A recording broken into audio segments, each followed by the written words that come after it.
Okay, so if I just start with our mission statement, this is what we started with VisitScotland, where I started writing a year and a half ago. Start with Scottish businesses, so it's kind of statements of intent. I'll just read out what it says. Build trust with Scottish businesses through accurate reporting, simple and effective extranet systems, so that's how we essentially appropriate the data into the databases, and the digital platform that positions their products and services to the appropriate consumer at the right time. Sitting above that is our consumers, so provide a single digital gateway, enabling them to experience all Scotland has to offer. And the mission statement implied in that, implement an enduring platform, so that's something that's, I think everyone's went through builds and designs of late, so data systems, real strong platforms underneath this, inspire visitors and residents to experience Scotland's unique and quality offerings online. Obviously, we want them to look at online and then come, it's not just the online part. We've completely rebuilt the site, so all the user testing, all the things that go along with that.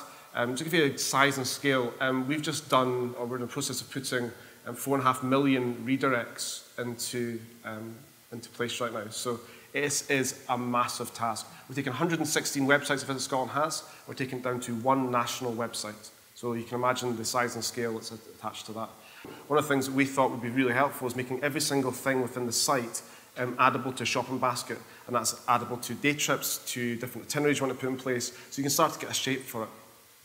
Okay, so this is Edinburgh.org. I wish I could show you the old one. For all those who know Edinburgh.org, the old site, I think hopefully everyone would say this is a vast improvement. The next iteration of this is even better.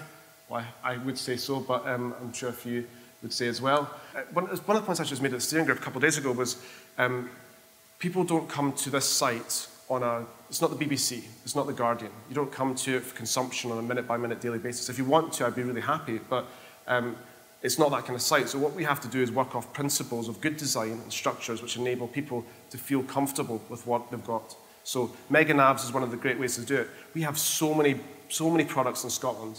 We have to make sure that they're accessible and click through. So things to see and do. We've tried to make, again, characterizations very clear on that, accommodation clear off that, destination mapping linking through to the regional areas.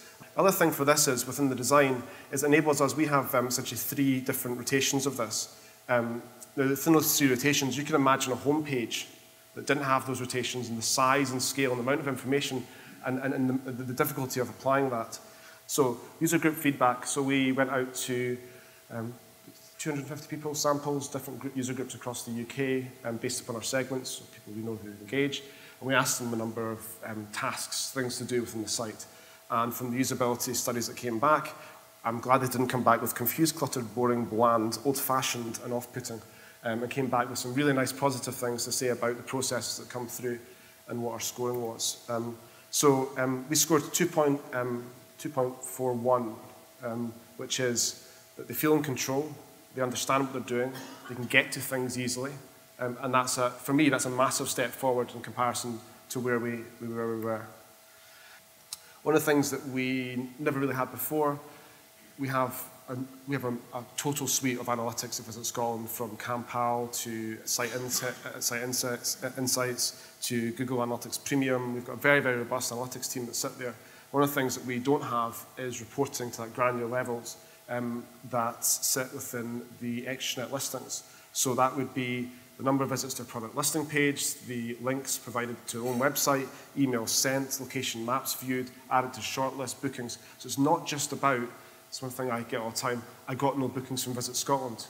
Well, actually, you got 28,000 people clicking on your link to your website. You got X number of people who would have called you, X, Y, and Z. So what we've tried to do is wrap that round so you understand what the impact is, and then also understand the other things that you can do within the site to improve that going forward. Guys, thank you so much, and I'll be around if you've got any questions later.